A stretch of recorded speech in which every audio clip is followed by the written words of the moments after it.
My name's Tim Dawes. I'm the festival director of the South Downs Poetry Festival, and I don't know, somebody suggested this crazy idea of a poetry bike tour, and it just seemed terrific to us, and it was a way of getting poetry out to places it wouldn't go otherwise, and we're really sort of, we wanted to do that. And it all started when Andy Dixon, when we were planning it in the early stages and thinking about a South Downs Poetry Festival, my friend Andy said, "You've got to have a poetry bike trail." And the trail extended from just being a little trail to a 4-day, 100-mile thing with lots and lots of many stops at different places to do poetry and song.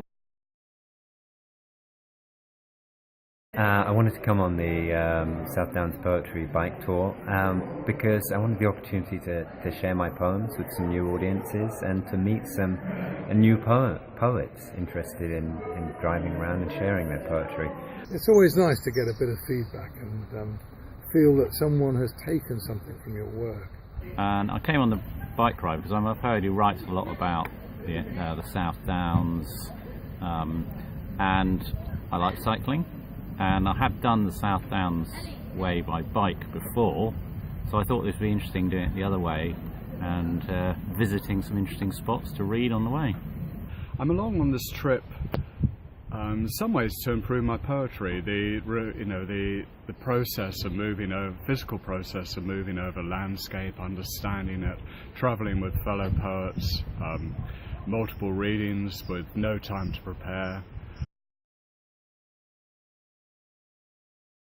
I think the most thing I looked forward to was the gig in the Harrow in Steep on the last Friday night, and everybody was exhausted, and we could have a few drinks, and it was terrific. I'm looking forward to the rest of the journey because I think the weather's going to change as we move across the Downs.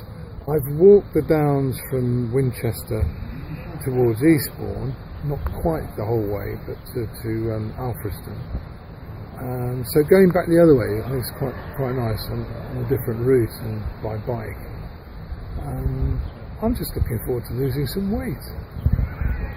I'm also looking forward to the weekend because there's a couple of interesting workshops I'm going to go to, and then I'm doing a workshop myself on Sunday about writing the wild, which is sort of something close to my heart. So that's what I'm looking forward to the end, and having a good rest and a good meal.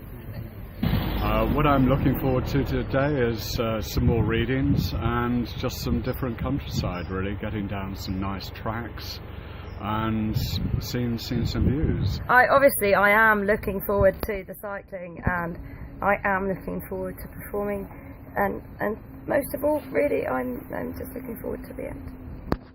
I'm really most looking forward to performing in different places, to different audiences, and seeing different reactions from different groups of people. Some who know that we're turning up, and some who it's a bit of a surprise because they've just turned up for a quiet drink, and then a whole band of travelling poets turn up and start performing to them. At them.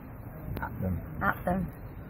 What I was looking forward to most about the tour was the sense of adventure, the fact that a group of us, poets and musicians, were going on a tour together over the Downs, beautiful Downs, all the sights we'd see, all the places we'd visit. That was what made it really special, the sense that we had all that to look forward to.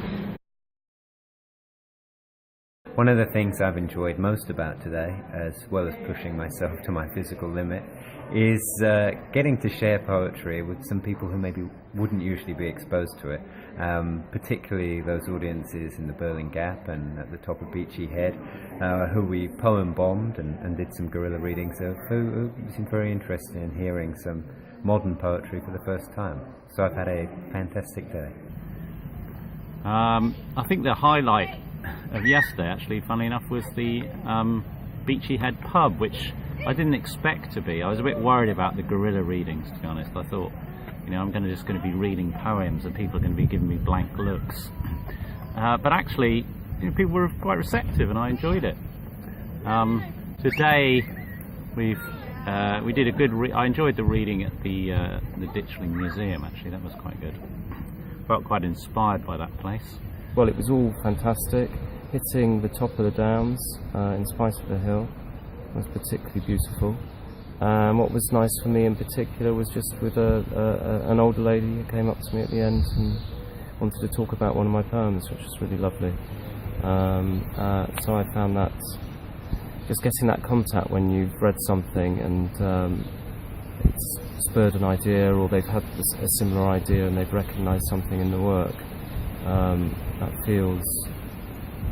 almost feels, it's not right why you write, but it feels that what you've written has hit some point. So that was particularly a nice memory from yesterday.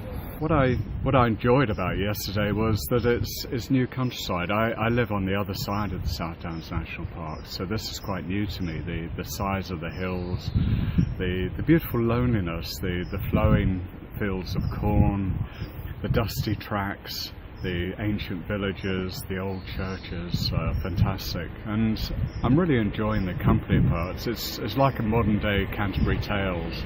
I'm really enjoying the smells as well of this summertime. The smell of wildflowers, animals in the fields, and just the smell of chalk, which is really pleasant.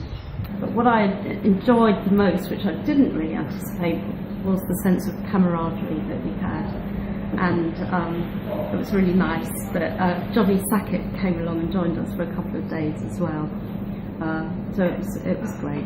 I enjoyed being with the people who are on the tour. They were such a nice group of people. They behaved so wonderfully and did some great work, and that's what I enjoyed most.